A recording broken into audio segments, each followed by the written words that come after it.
हम लोग देखेंगे एडुटेरिया का जो सीरीज चल रहा है उसी का सेट नंबर 17। वीडियो चूँकि लंबा हो जा रहा है, हम लोग इसे विस्तार के साथ पढ़ रहे हैं। किसी ने कमेंट भी किया है कि वीडियो थोड़ा छोटा कर दीजिए। वीडियो छोटा करने से हमें कोई दिक्कत है नहीं, छोटा अभी आपके पास बहुत समय है, तो क्यों ना हम पूरे विस्तार के साथ पढ़ें। यानी उस क्वेश्चन से रिलेटेड जितने भी क्वेश्चन बन सकते हैं कम समय में मैं चाहता हूँ आपको दे दूँ। चलिए, शॉर्ट वीडियो अगर आप लोग चाहते हैं तो वो भी प्रोवाइड करा देंगे। चलिए स्टार्ट करते हैं आज का पहला प्रश्न से। और प्रश्न है, निम्नलिखित में से कौन सा राज्य पड़ोसी देश भूटान के साथ सीमा साझा करता है? तो असम, पश्चिम बंगाल, अरुणाचल प्रदेश, ये तीनों करते हैं। तो इसका आंसर हो जाएगा ऑप्शन नंबर डी। अच्छा, भूटान के साथ भारत के 4 राज्य सीमा साझा करते हैं। एक तो असम, पश्चिम बंगाल, अरुणाचल प्रदेश और सिक्किम, ये 4 राज्य भूटान से सीमा साझा करते हैं। जब प्रश्न आ ही गया तो और अन्य देशों से सीमा साझा करने वाले राज्यों के बारे में हम लोग जान लेते हैं। बांग्लादेश से कुल 5 राज्य सीमा साझा करते हैं। वेस्ट बंगाल, त्रिपुरा, मेघालय, मिजोरम और असम, ये 5 राज्य बांग्लादेश से सीमा साझा करते हैं। अच्छा, आप लोग बताएं चीन से कितने राज्य सीमा साझा करते हैं? भारत के 5 राज्य सीमा साझा करते हैं, जिसमें से हम लोग जान लेते हैं हिमाचल प्रदेश, उत्तराखंड, सिक्किम, अरुणाचल प्रदेश और लद्दाख, जो केंद्र शासित प्रदेश है। यानी 4 राज्य और एक केंद्र शासित प्रदेश। अच्छा, आप लोग बताएं नेपाल से कितने राज्य सीमा साझा करते हैं? तो नेपाल से भी 5 राज्य सीमा साझा करते हैं। कौन कौन? उत्तराखंड, उत्तर प्रदेश, बिहार, सिक्किम और पश्चिम बंगाल, वेस्ट बंगाल। अच्छा, सबसे अधिक सीमा साझा किस देश से भारत करता है? तो किससे करता है? बांग्लादेश से। किससे? बांग्लादेश से। और सबसे कम अफगानिस्तान से। किससे? अफगानिस्तान से। चलिए आगे देखते हैं अगला प्रश्न। और प्रश्न है, अरावली पहाड़ी के पश्चिमी छोर से निम्न में से कौन सी नदी निकलती है? तो पश्चिमी छोर से लूनी और माही, ये दोनों नदियां निकलती है। ऑप्शन नंबर डी, बनास नदी जो है अरावली पहाड़ी के पूर्वी छोर से निकलती है। कौन छोर से? पूर्वी छोर से निकलती है। अच्छा, आप लोग बताएं अरावली का सबसे ऊंची चोटी का क्या नाम? तो अरावली का सबसे ऊंची चोटी का नाम है गुरु शिखर। क्या नाम है? गुरु शिखर, जिसकी ऊंचाई है 1722 मीटर। कितना? 1722 मीटर। चलिए नेक्स्ट क्वेश्चन, ये भी बहुत इंपॉर्टेंट क्वेश्चन है। सेंडल पीक अवस्थित है। हम लोग जानते हैं सेंडल पीक अंडमान निकोबार का सबसे ऊंची चोटी है। तो आपको बताना है ये अंडमान निकोबार के किस द्वीप पर अवस्थित है? तो इसका आंसर हो जाएगा उत्तरी अंडमान। किस पर? उत्तरी अंडमान पर। एक और है, हम लोग जान लेते हैं माउंट डियोवेली, ये मध्य अंडमान पर है। किस पर? मध्य अंडमान पर।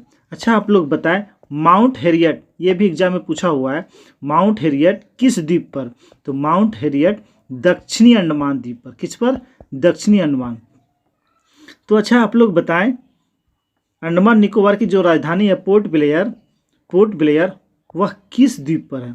तो वह दक्षिणी अंडमान पर। किस पर है? दक्षिणी अंडमान पर। चलिए अगला प्रश्न देखते हैं। नीचे दिए गए विकल्पों में कौन कृष्णा की सहायक नदी नहीं है?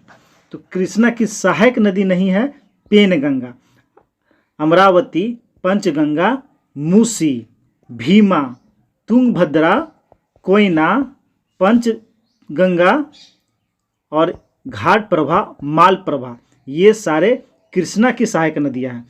अगर क्वेश्चन आता है दक्षिण भारत की सहायक नदियों के बारे में, तो 3 ही नदियों के बारे में आपसे पूछा जाता है, कृष्णा, कावेरी और गोदावरी। तो कृष्णा का हम लोग देख लिया, अमरावती, पंचगंगा, मूसी, भीमा, और घाट प्रभा, मालप्रभा, कोयना, ये सारे। तो हम लोग जान लेते हैं कावेरी की सहायक नदियों के बारे में। तो कावेरी की सहायक नदियों के बारे में हेमावती, भवानी, अर्कावती, ये सारे कावेरी की सहायक नदियाँ हैं। तो गोदावरी की सहायक नदियाँ बताएं आप लोग। तो गोदावरी की सहायक नदियाँ पेनगंगा, ये पेनगंगा, इंद्रावती, प्राणहिता, सबरी, मंजीरा, ये सारे गोदावरी की सहायक नदियाँ हैं। अच्छा, दक्षिण की गंगा किसे कहते हैं? तो गोदावरी को दक्षिण की गंगा कहते हैं, गोदावरी को। अगर दक्षिण भारत की गंगा पूछा जाए तो किसे कहते हैं? कावेरी को। किसे कहते हैं? कावेरी को। गोदावरी को वृद्ध गंगा भी कहते हैं। अगला प्रश्न देखते हैं, भारत में किस क्षेत्र में अत्यधिक असिंचित खेती की जाती है? तो दक्कन का पठार। कहाँ? दक्कन का पठार। चलिए नेक्स्ट क्वेश्चन, उत्तरी मैदानों में चलने वाली गर्म एवं शुष्क हवाएं जो पंजाब से लेकर बिहार, दिल्ली से पटना के बीच तीव्र होती है, उसे हम लोग क्या कहते हैं? तो उसे लू कहते हैं। क्या कहते हैं? लू कहते हैं। नॉर्वेस्टर, नॉर्वेस्टर किसे कहते हैं? तो पूर्वी भारत में ग्रीष्म ऋतु में चलने वाली शुष्क हवा को हम लोग क्या कहते हैं? नॉर्वेस्टर, यानी पूर्वी भारत में, पूर्वी भारत में।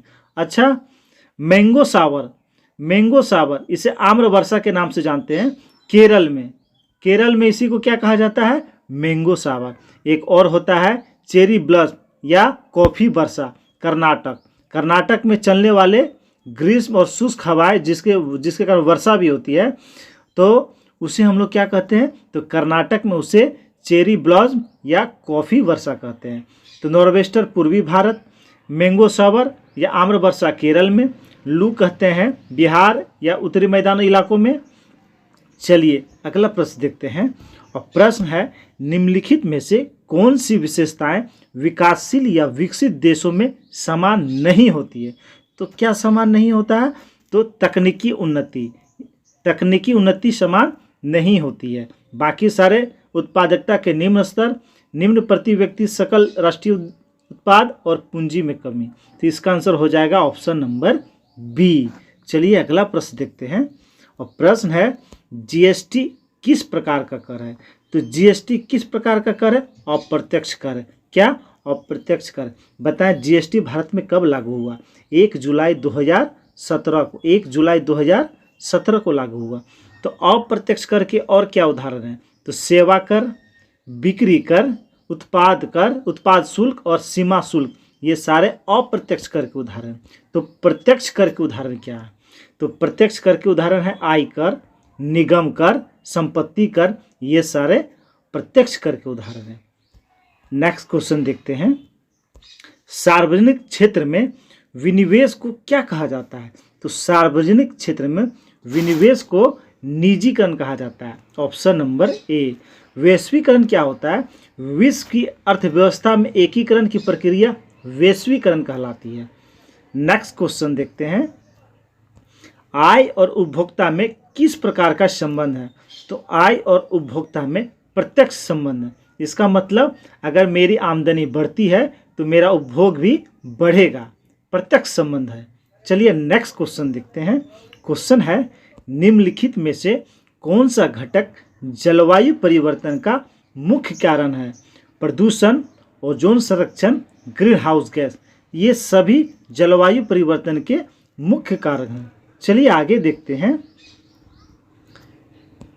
क्योटो प्रोटोकॉल किस वर्ष UNFCCC द्वारा स्वीकारा गया था? तो क्योटो प्रोटोकॉल कब स्वीकारा गया था? तो ये हम लोग जानते हैं, बहुत बार देखे भी हैं, 1997 में। प्रोटोकॉल के बारे में 3 आते हैं, तीनों प्रोटोकॉल। मॉन्ट्रियल प्रोटोकॉल कब हुआ? 1987 में। नागोया प्रोटोकॉल कब हुआ? 2010 में। अब पृथ्वी सम्मेलन 1992 में, प्रथम पृथ्वी सम्मेलन 1992 में। चलिए नेक्स्ट क्वेश्चन देखते हैं। क्वेश्चन है, सुलेमित करें, सिमलीपाल अभ्यारण्य उड़ीसा, गिर राष्ट्रीय उद्यान हम लोग जानते हैं गुजरात में, जिम कॉर्बेट उत्तराखंड और सरिस्का राजस्थान। तो option number C, option number C. चलिए नेक्स्ट क्वेश्चन देखते हैं, सत्यफल किसमें विकसित होता है? कल भी हम लोग देखे हैं ये वाला क्वेश्चन। तो सत्यफल हम लोग जानते हैं किसमें विकसित होता है? अंडाशय में। किसमें? अंडाशय में। Option number C. असत्य फल, फॉल्स फ्रूट कब आता है? तो ये पुष्पासन में, किसमें विकसित होता है? पुष्पासन में विकसित होता है। सत्य फल के उदाहरण बताएं आप लोग, कल बताया गया है, तो सत्य फल के उदाहरण आप लोग बताएं। तो आम, तरबूज, अंगूर, ये सारे सत्य फल के उदाहरण हैं। और सत्य फल की बात आए तो सेब, सेब क्या हुआ मेरा? असत्य फल। अच्छा, और निषेच फल, ये क्या होता है? जिसका निषेचन बाहर होता है उसे क्या कहते हैं? अनिषेच, जैसे केला। चलिए आगे देखते हैं। कॉड लिवर तेल मुख्य रूप से किससे संबंधित है? तो ये विटामिन डी से संबंधित। किससे संबंधित है? Vitamin D. विटामिन डी से कौन सी रोग होती है? तो रिकेट्स रोग होती है। कौन सी रोग होती है? रिकेट्स रोग होती है। अच्छा, B1, विटामिन B1 से कौन सा रोग होता है? Berry berry, berry berry B1 से। प्लाग्रा रोग B3 से, B3 से प्लाग्रा रोग होती है। अच्छा, एनीमिया किसकी कमी से? B6 की कमी से। किससे? B6 की। प्रश्न है, निम्न में से किसे प्रोटीन का कारखाना कहा जाता है? तो किसे प्रोटीन का कारखाना कहा जाता है? राइबोसोम, राइबोसोम को। Option number C. तो बताएं, राइबोसोम की खोज किसने किया? तो यानी इसका नामांकन किया था रॉबर्ट ने। किसने नामांकन किया था? रॉबर्ट ने। रॉबर्ट ने इसका नामांकन किया था। अच्छा, आप लोग बताएं, दो तरह के राइबोसोम हम लोग देखते हैं, एक 80S और एक 70S। 80S और 70S। 80S किस में पाए जाते हैं? तो यूकैरियोटिक में। यूकैरियोटिक में 80S पाए जाते हैं, जिसमें मानव जाति आते हैं। हम लोग किस में आते हैं? तो हम लोग यूकैरियोटिक में आते हैं। और प्रोकैरियोटिक, तो प्रोकैरियोटिक हम लोग कहते हैं 70S को। ये जीवाणु और नीलहरित शैवाल में पाए जाते हैं। चलिए अगला प्रश्न देखते हैं। और प्रश्न है, वह जीव जिसमें केंद्रक झिल्ली का अभाव होता है क्या कहा जाता है? तो जिसमें केंद्रक झिल्ली का अभाव होता है उसे प्रोकैरियोटिक कहते हैं। Option number D. क्या कहते हैं? प्रोकैरियोटिक, जिसमें जीवाणु आते हैं। इसमें 70S राइबोसोम पाए जाते हैं। चलिए नेक्स्ट क्वेश्चन देखते हैं। निम्नलिखित में से कौन संशोधित भूमिगत तना का उदाहरण है? तो भूमिगत तना का उदाहरण है आलू। ऑप्शन नंबर ए। और भूमिगत तना का उदाहरण क्या है? भूमिगत तना का उदाहरण और क्या है? तो हल्दी, अदरक, लहसुन, प्याज, ये सारे भूमिगत तना का उदाहरण है। शकरकंद, गाजर, मूली, ये सारे भूमिगत जड़ का उदाहरण है। अगला प्रश्न देखते हैं। और प्रश्न है, निम्नलिखित में कौन सा कथन फ्लोएम के बारे में सही है? तो देख लेते हैं। फ्लोएम पानी एवं खनिजों का परिवहन करता है, यह गलत है। फ्लोएम फोटोजेनिक उत्पादों का परिवहन करता है, सही है। फ्लोएम पौधे को सहारा देता है, ये भी गलत है। तो option number B, option number B हो जाएगा। जाइलम, जाइलम पौधे में क्या चीज़ का परिवहन करता है? जल का। क्या चीज़ का करता है? क्वेश्चन है, स्थलीय हरे पौधे की पत्तियों से कितनी मात्रा में उपलब्ध सौर ऊर्जा को खाद्य ऊर्जा में परिवर्तित किया जाता है? तो 1%। कितना? 1%। अच्छा, आप लोग बताएं कि प्रकाश संश्लेषण में जल का क्या होता है? तो जल का ऑक्सीडेशन होता है, जल का ऑक्सीडेशन होता है। और कार्बन डाइऑक्साइड का रिडक्शन होता है। क्या होता है? कार्बन डाइऑक्साइड का रिडक्शन होता है। सबसे अधिक प्रकाश संश्लेषण किस कलर में होता है? तो लाल रंग में। लाल रंग की उपस्थिति में सबसे अधिक और बैंगनी में सबसे कम होता है। नेक्स्ट क्वेश्चन देखते हैं। क्वेश्चन है, कैल्शियम कार्बाइड का उपयोग हरे फलों को पकाने के लिए किया जाता है, तो यह बनता किससे? तो किससे बनता है? Acetylene. Option number A, acetylene. Florigen, florigen एक पादप हार्मोन है जो फूल खिलाने के लिए उत्तरदायी होता है। फूल खिलाने वाला हार्मोन फ्लोरिजोन कहलाता है। ऑक्सिन पौधे का वृद्धि हार्मोन है जो पौधों को ऊपर की ओर वृद्धि करता है, ऊपर की तरफ बढ़ाता है। अगला प्रश्न देखते हैं। और प्रश्न है, एन कोश में अधिकतम इलेक्ट्रॉनों की संख्या कितनी होती है? तो कितनी होती है? 32, 32। अगला प्रश्न देख लेते हैं। और प्रश्न है, आवर्त सारणी से आधुनिक आवर्त सारणी के उस समूह का नाम बताएं जिसमें ऐसे तत्व हैं जो सभी गैसें हैं। तो हम लोग जानते हैं किस समूह में, तो समूह 18। कुल 7 आवर्त होते हैं, कुल 7 आवर्त होते हैं और कितने समूह होते हैं, तो कुल 18 समूह होते हैं, 18 समूह होते हैं। अच्छा आप लोग बताएं समूह एक को क्या कहते हैं? समूह एक को क्षार धातु कहते हैं। क्या कहते हैं? क्षार धातु या एल्किन समूह, या एल्किन समूह। समूह 17 को क्या कहते हैं? तो समूह 17 को कहते हैं हेलोजन समूह। क्या कहते हैं? हेलोजन समूह। अच्छा समूह 18 जिसमें सभी गैसें हैं, इसमें सभी अक्रिय गैसें हैं। तो अक्रिय गैसों का नाम आप लोग बताएं। कुल 6 अक्रिय गैस हैं, हीलियम, नियॉन, ऑर्गन, क्रिप्टन, जेनन और रेडॉन। ये 6 अक्रिय गैसें हैं। चलिए अगला प्रश्न देखते हैं। अब प्रश्न है प्रेरक वो रासायनिक पदार्थ होते हैं जो जल में घुलकर मुक्त करते हैं। तो जल में घुलकर क्या मुक्त करते हैं? OH-। क्या? OH-। अच्छा आप लोग बताएं अम्ल जल में घुलने पर क्या देता है? तो अम्ल जल में घुलने पर H+ आयन देते हैं। क्या देते हैं? H+ आयन देते हैं। और अम्ल स्वाद में कैसे होते हैं? तो अम्ल स्वाद में खट्टे होते हैं। कैसे होते हैं? खट्टे होते हैं। अगला प्रश्न है स्थितिज ऊर्जा के संबंध में निम्न में से कौन सा कथन सत्य नहीं है? देख लेते हैं। स्थितिज ऊर्जा क्रियाशील ऊर्जा है, गलत है। ऊंचाई में परिवर्तन होने पर स्थितिज ऊर्जा में परिवर्तन नहीं होता है, ये भी गलत है। स्थितिज ऊर्जा संचित ऊर्जा नहीं है, ये भी गलत है। ऑप्शन नंबर डी, स्थितिज ऊर्जा क्रियाशील ऊर्जा नहीं होती है।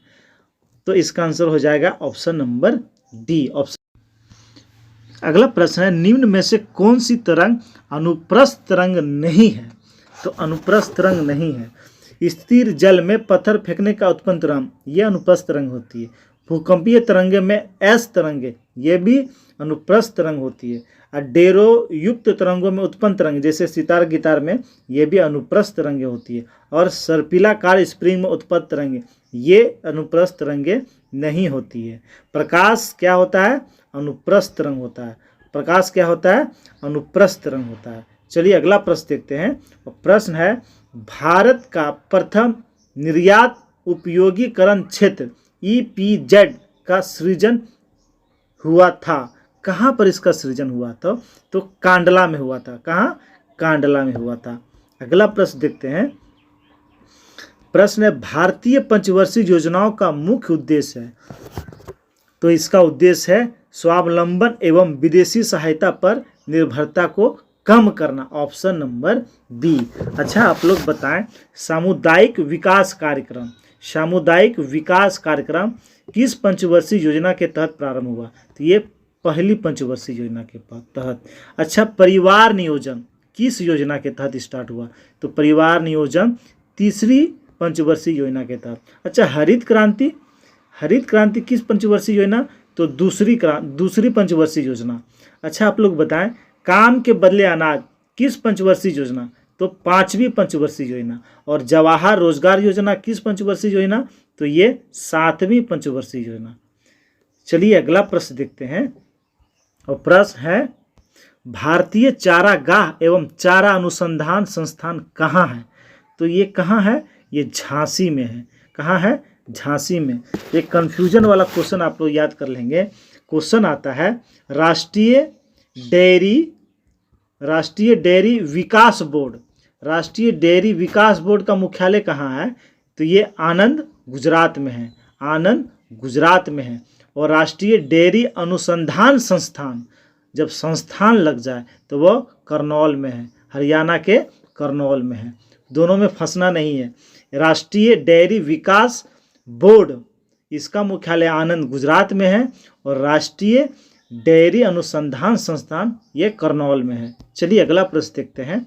और प्रश्न है संविधान के किस अनुच्छेद के अंतर्गत किसी व्यक्ति के विदेश यात्रा के अधिकार को संरक्षण प्रदान करता है? तो ये अनुच्छेद 21, अनुच्छेद 21 के तहत, अनुच्छेद 21।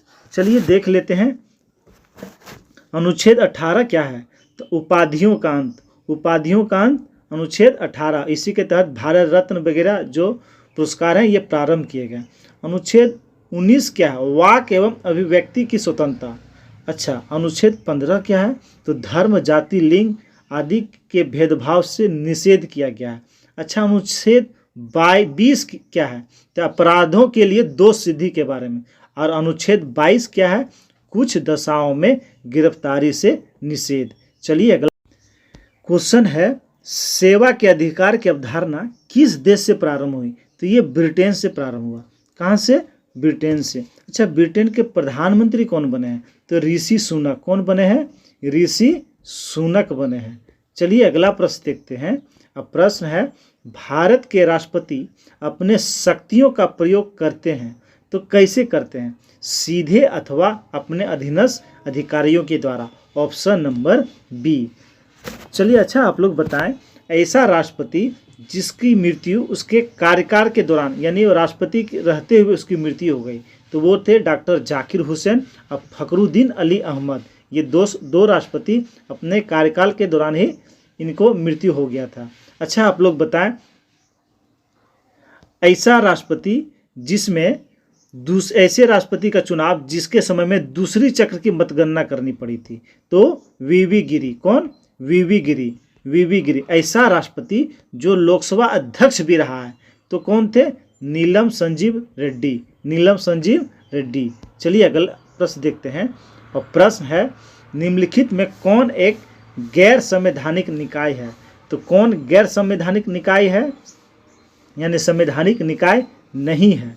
तो राष्ट्रीय मानवाधिकार, ये वित्त आयोग, ये संवैधानिक निकाय है। केंद्रीय सीबीआई और लोकपाल, तो ऑप्शन नंबर सी, यानी मानवाधिकार आयोग और केंद्रीय अन्वेषण ब्यूरो और लोकपाल, ये गैर संवैधानिक आयोग है। अच्छा, आप लोग बताएं, मानवाधिकार आयोग भारत में इसका गठन कब हुआ? तो भारत में मानवाधिकार आयोग का गठन हुआ 12 अक्टूबर 1993। 12 अक्टूबर 1993 को। अच्छा, सीबीआई, ये सीबीआई इसका गठन कब हुआ? 1963 को। 1963 को। और लोकपाल, तो लोकपाल ये 1995। इससे पहले उड़ीसा में भी स्टार्ट हुआ था 1970 के आसपास। चलिए अगला प्रश्न देखते हैं। और प्रश्न है, जनसंख्या नियंत्रण एवं परिवार नियोजन संविधान के 7वीं अनुसूची के किस सूची के विषय है? तो ये जनसंख्या नियंत्रण और परिवार नियोजन किस सूची में आता है? संघ सूची, राज्य सूची, समवर्ती सूची। तो ये किस सूची में आते हैं? समवर्ती सूची। समवर्ती सूची में क्या क्या आते हैं? शिक्षा, आर्थिक नियोजन, बिजली, समाचार पत्र, ये सारे किस में आते हैं? समवर्ती सूची में। तो आप लोग बताएं, समवर्ती सूची में कितने विषय हैं? तो वर्तमान में समवर्ती सूची में 52 विषय हैं, पहले 47 थे। चलिए देख लेते हैं संघ सूची। तो संघ सूची में कौन कौन विषय हैं? रेल, डाक, बैंकिंग, विदेशी मामले, ये सारे संघ सूची में आते हैं। और अभी संघ सूची में कुल 100 विषय हैं। कितने विषय हैं? 100 विषय हैं। अच्छा, राज्य सूची, राज्य सूची में कितने विषय हैं? तो वर्तमान में राज्य सूची में 61 विषय हैं। कितने? 61 विषय हैं। पुलिस, जेल, कृषि, जन स्वास्थ्य, ये सारे राज्य सूची के अंतर्गत आते हैं। चलिए अगला प्रश्न देखते हैं। और प्रश्न है, राज्य सरकार का कार्यकारी या संवैधानिक प्रमुख कौन होता है? तो हम लोग जानते हैं राज्यपाल होता है। और केंद्र सरकार की बात आए तो वहाँ राष्ट्रपति होता है। कौन होता है? राष्ट्रपति होता है। तो आप लोग बताएं, प्रत्येक राज्य के लिए एक राज्यपाल होगा, यह किस अनुच्छेद में? तो अनुच्छेद 153 के तहत। अनुच्छेद 153 के तहत। अच्छा, राज्यपाल का मिनिमम आयु कितना है? तो मिनिमम आयु उसकी है 35 वर्ष। कितना है? 35 वर्ष। अच्छा, आप लोग बताएं, राज्यपाल को हटाने की व्यवस्था संविधान के किस अनुच्छेद में है? तो राज्यपाल को हटाने की प्रक्रिया संविधान में उल्लेखित नहीं है। चलिए अच्छा बताएं, राज्यपाल का वेतन कितना होता है? तो राज्यपाल का वेतन होता है 3.5 लाख। कितना होता है? 3.5 लाख। चलिए अगला प्रश्न देखते हैं। प्रश्न है, निम्नलिखित में से किस समिति या आयोग ने न्याय पंचायतों के गठन की सिफारिश की थी? न्याय पंचायतों का गठन का सिफारिश तो ये किसने किया था? तो ये किया था अशोक मेहता समिति। अशोक मेहता समिति जिसकी गठन किया गया था 1977 में। बलवंत राय, इन्होंने 2 स्तरीय पंचायतों के लिए सिफारिश किया था, बलवंत राय मेहता समिति, जिसका गठन 1957 में किया था। इन्होंने त्रिस्तरीय दिया था। ML सिंघवी, इसी के सिफारिश पर पंचायती राज को संवैधानिक दर्जा दिया गया था, जिसका गठन 1986 में किया गया था। 1986 में किया गया था। चलिए अगला प्रश्न देखते हैं, और प्रश्न है सूची 1 को सूची 2 से मिलान करें। मंत्रिमंडल सरकार कहाँ से? ब्रिटेन से, सही है। केंद्र राज्य संबंध कनाडा से, ये भी सही है। आपात उपन जर्मनी से, ये भी सही है। और मूल अधिकार अमेरिका, ये भी सही है। तो इसका आंसर हो जाएगा ऑप्शन नंबर ए। अच्छा आप लोग बताएं फ्रांस से क्या लिया गया है? फ्रांस से क्या लिया गया है? तो स्वतंत्रता, समानता और बंधुत्व का आदर्श और गणतंत्रात्मक व्यवस्था, ये फ्रांस से लिया गया है। चलिए आगे देखते हैं अगला प्रश्न है सल्तनत काल में राजस्व विभाग का प्रमुख क्या कहलाता था? तो राजस्व विभाग का प्रमुख क्या कहलाता था? वजीर कहलाता था। क्या कहलाता था? वजीर कहलाता। यहाँ है वकीले दर होता कौन था?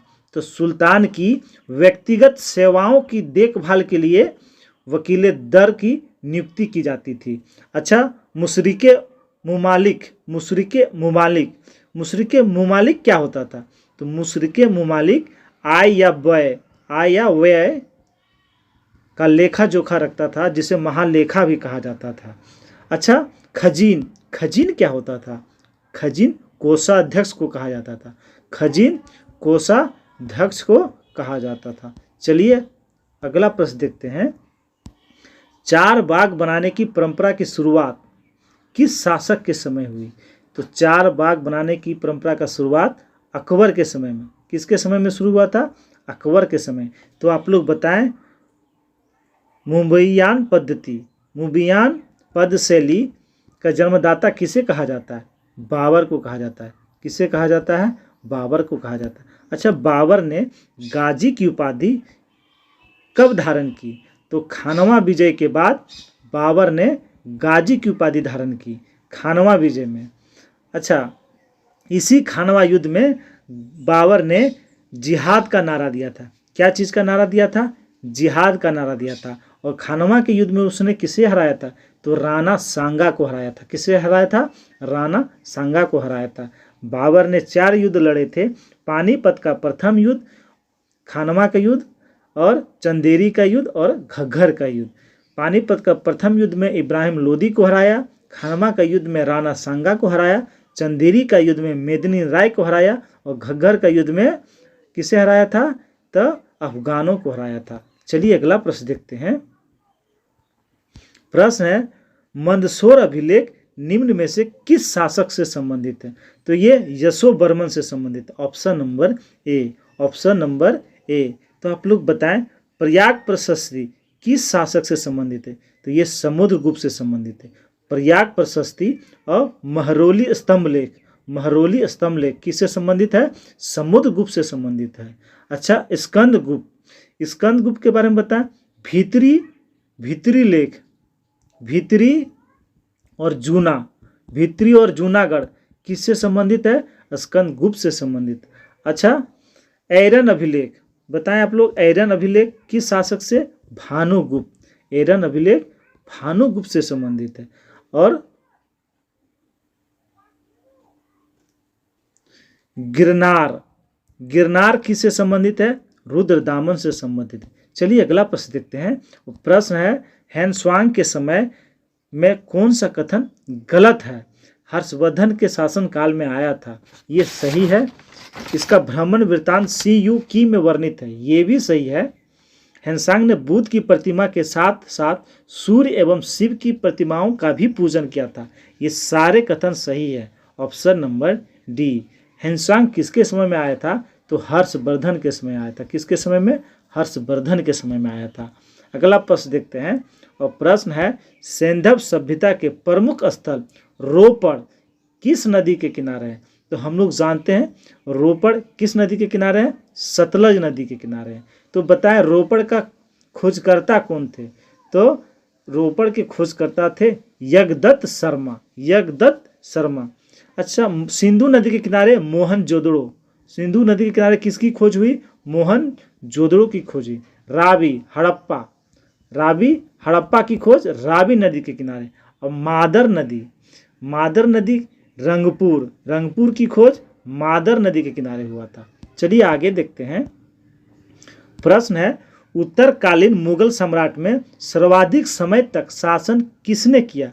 तो सर्वाधिक समय तक शासन किया था शाह आलम द्वितीय ने, शाह आलम द्वितीय ने। अच्छा, हम लोग देख लेते हैं कि उत्तर मुगल काल के सारे शासकों का काल। तो सबसे पहला था शाह बहादुर शाह, बहादुर शाह प्रथम, बहादुर शाह प्रथम 1707 से 12 तक। उसके बाद जहांदर शाह 1712 से 13 तक। उसके बाद फर्रुखसियर 1713 से 1719 तक। उसके बाद हम लोग देख लेते हैं फर्रुखसियर के बाद मोहम्मद शाह, जिसे रंगीला बादशाह भी कहते हैं, 1719 से 48 तक। उसके बाद अहमद शाह, अहमद शाह, अहमद शाह कब? तो 1748 से 54 तक। उसके बाद आलमगीर द्वितीय, आलमगीर द्वितीय कब से? तो 1754 से 59 तक। और उसके बाद आलमगीर द्वितीय के बाद शाह आलम द्वितीय, शाह आलम द्वितीय ये कब से कब? 1759 से 1806 तक। उसके बाद अकबर द्वितीय, अकबर द्वितीय 1806 से 37 तक। और उसके बाद बहादुर शाह जफर, ये 1837 से 1857 तक रहा था। तो सबसे अधिक काल किसका रहा था? तो शाह आलम द्वितीय, शाह आलम द्वितीय 1759 से 1806 ईस्वी तक। चलिए अगला प्रश्न देखते हैं। और प्रश्न है, प्रमुख जैन तीर्थंकरों में अरिस्टेनेमी यानी 22वें जो उसके थे, उसका प्रतीक चिन्ह क्या है? तो 22वें का प्रतीक चिन्ह क्या था? तो इसका आंसर हो जाएगा ऑप्शन नंबर ए। क्या था? शंख, क्या था? शंख। चलिए बताएं, जो प्रथम तीर्थंकर थे ऋषभ देव, उसका चिन्ह क्या था? तो ऋषभ देव का सांड था, क्या था? सांड था। दूसरे तीर्थंकर थे अजीतनाथ, अजीतनाथ, इसका हाथी था, क्या था? हाथी था। तीसरे तीर्थंकर थे संभवनाथ, इसका घोड़ा था, संभवनाथ का घोड़ा था। अच्छा, 21वें तीर्थंकर थे नामी, कौन थे? नामी, इसका नील कमल था, क्या था? नील कमल था। अच्छा, 22वें देख लिए हम लोग। 23वें जो थे पार्श्वनाथ, पार्श्वनाथ इसका सर्प था। और 24वें भगवान महावीर, महावीर इसका सिंह था, क्या था? सिंह था। ये आप लोग इसका प्रतीक चिन्ह याद कर लेंगे, पहला, दूसरा, तीसरा, और 21, 22, 23, 24 ये पांचों में से ही आते हैं। चलिए अगला प्रश्न देखते हैं। लंगर व्यवस्था को किस सिख गुरु ने अस्थाई बना दिया? प्रारंभ तो किया था गुरु नानक ने, लेकिन अस्थाई किसने बनाया? तो गुरु अंगद ने। किसने? गुरु अंगद ने। Option number D. चलिए आप लोग बताएं, गुरुमुखी लिपि किसने प्रारंभ किया? गुरु अंगद ने। किसने? गुरुमुखी लिपि किसने प्रारंभ किया? गुरु अंगद ने।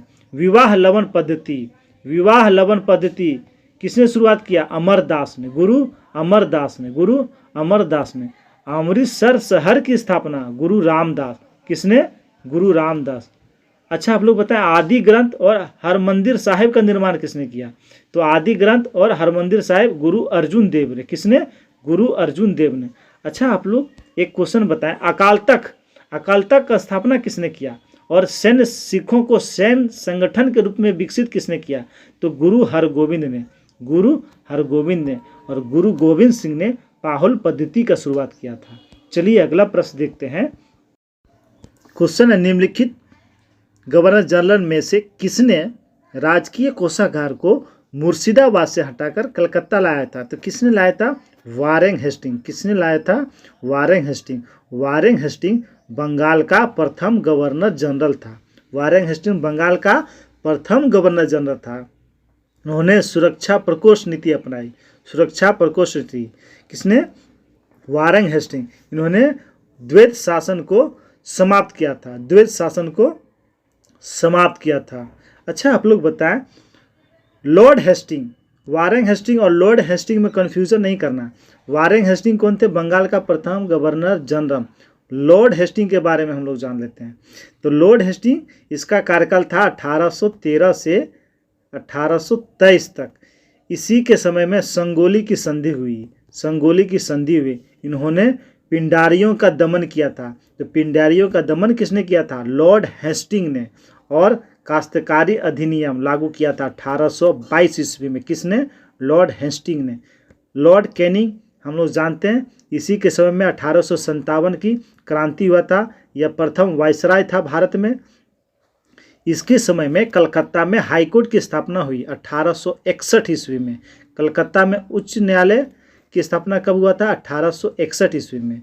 इसी के समय में 1856 ईस्वी में विधवा पुनर्विवाह अधिनियम लागू हुआ था। चलिए जान लेते हैं विलियम वेटिंग के समय में। तो विलियम वेटिंग इसी के समय में 1829 में सती प्रथा पर प्रतिबंध लगाया गया था। 1830 में इन्होंने ठगी प्रथा पर भी रोक लगाया था। और मैकाले की अनुशंसा पर अंग्रेजी को शिक्षा का माध्यम बनाया था। चलिए आगे देखते हैं। अब प्रश्न है, पहली बार स्वराज शब्द का प्रयोग कब किया गया था? तो ये 1906 के अधिवेशन में, कांग्रेस के अधिवेशन में किया था। तो 1906 में जो अधिवेशन हुआ था उसकी अध्यक्षता दादा भाई निरोजी ने किया था। किसने किया था? दादा भाई निरोजी ने किया था। और ये कलकत्ता में हुआ था। 1907 में अधिवेशन हुआ था, सूरत अधिवेशन, जिसकी अध्यक्षता रास बिहारी बोस ने किया था। इसमें कांग्रेस का प्रथम विभाजन, पहली बार विभाजन गर्म दल और नरम दल के रूप में हुआ था। ये दो ऑप्शन हम लोग क्लियर कर लेते हैं, ये दोनों इंपॉर्टेंट है। 1896 में कांग्रेस का अधिवेशन हुआ था। 1896 में कांग्रेस का जो अधिवेशन हुआ था वो हुआ कहाँ था? कलकत्ता में हुआ था। और जिसकी अध्यक्षता किया था रहमतुल्लाह सयानी ने। इसी पहली बार वंदे मातरम गाया गया। पहली बार वंदे मातरम कलकत्ता अधिवेशन 1896 में। अच्छा, 1911 में जनगण मन गाया गया था। जनगण मन गाया गया था, जिसकी अध्यक्षता किया था विशन नारायण धर ने। ये भी कलकत्ता में हुआ था। अगला प्रश्न है, आर्थिक सहयोग और विकास संगठन का मुख्यालय कहाँ है? तो इसका मुख्यालय है पेरिस में। कहाँ है? पेरिस में। जेनेवा। रेड क्रॉस का मुख्यालय कहाँ है? जेनेवा में। WTO का मुख्यालय कहाँ है? जेनेवा में।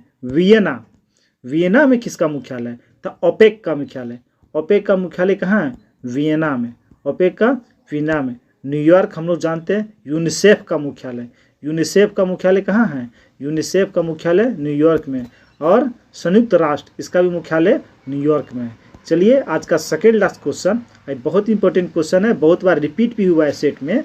49वीं समानांतर रेखा किन दो देशों की अंतर्राष्ट्रीय सीमा रेखा है? तो ये USA, अमेरिका और कनाडा के बीच।